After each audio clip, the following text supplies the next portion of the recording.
The idea that California is going to take Donald Trump off of the ballot for 2024, and then that's what, 54 electoral votes? How many votes is California? Because he needs 270. He was never going to get California. But again, Arizona's bringing charges. They could also do that. Minnesota, Ohio, Philadelphia, Pennsylvania, New York, New Jersey, Connecticut, Rhode Island, Massachusetts. We might get Illinois. And if you get all those states, I was just thinking off the top of my head, to take Donald Trump off of the ballot, the electoral math would work out that he could not win. That is going to cause a huge problem for the Republican Party.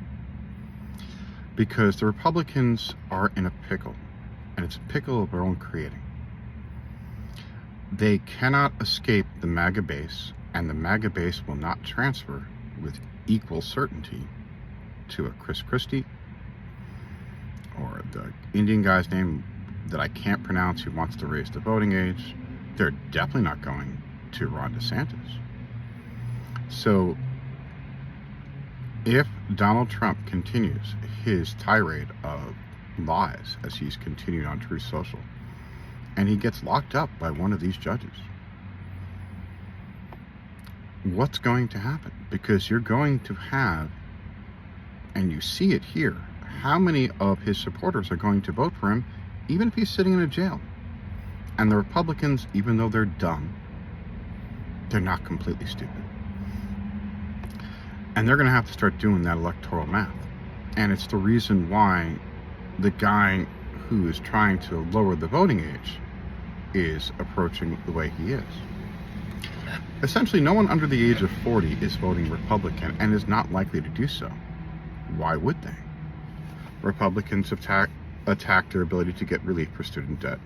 If you're under the age of 30, you've done active shooters. You might have been shot at. You might have been shot at more than once, because we had kids that were in active shooters in Ohio in high school and then went to college and were shot at as well.